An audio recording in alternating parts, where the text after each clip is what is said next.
whenever Abe Lincoln in Illinois or young Mr. Lincoln was to show up on TV.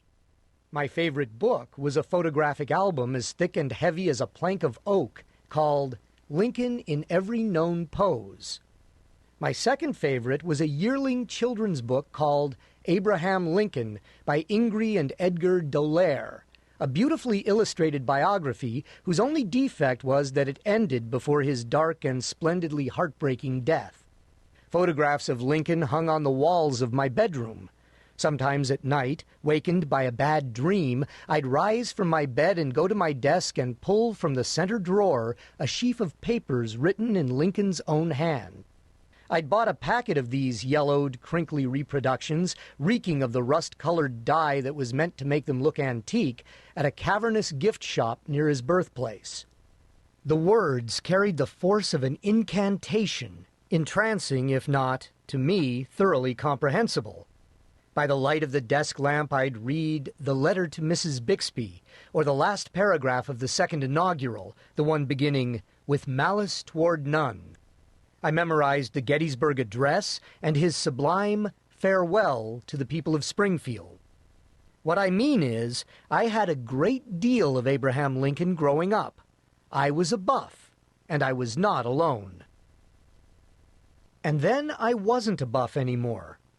The country had undergone a Lincoln boom in the early 1960s, following the 150th anniversary of his birth and coinciding with the centennial celebrations of the Civil War.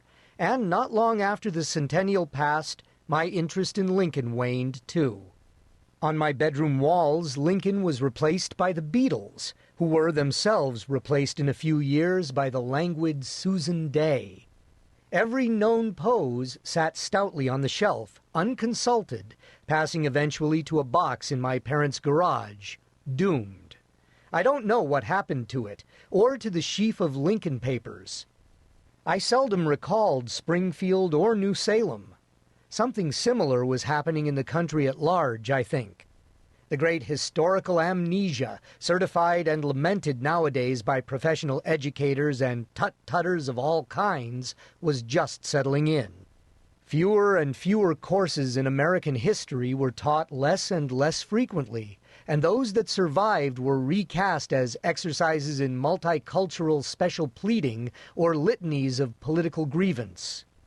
The tut-tutters took surveys and compiled the sad data of what has come to be called historical illiteracy. Fully two-thirds of graduating high school seniors can't name the half-century in which the Civil War was fought. Another third can't identify Thomas Jefferson.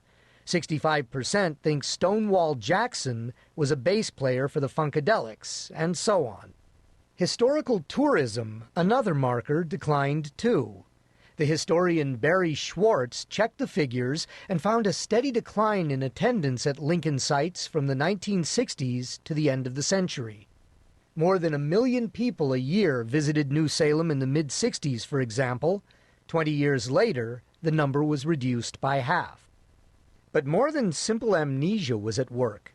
There was something willful in the forgetting.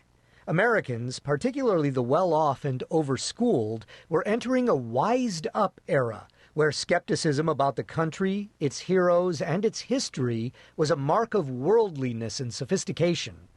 The historian C. Van Woodward called this loss of innocence, if that's what it was, the fall of the American atom.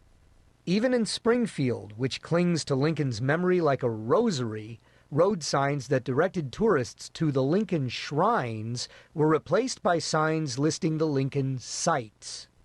I recall one episode in particular from the 1970s. Talking after class one day, a college friend and I discovered that we had both been buffs as boys, both enthralled to the same Lincoln children's book by the Dolaires. I mentioned the climactic scene in which young Abe witnesses a slave auction and announces, "Someday I'm going to hit that, and I'm going to hit it hard." "Yeah," my friend said, "what a load of crap."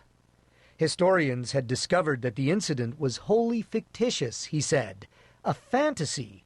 In fact, Lincoln had been as much a racist as Jefferson Davis. His official policy as president was to ship the slaves back to Africa. The Emancipation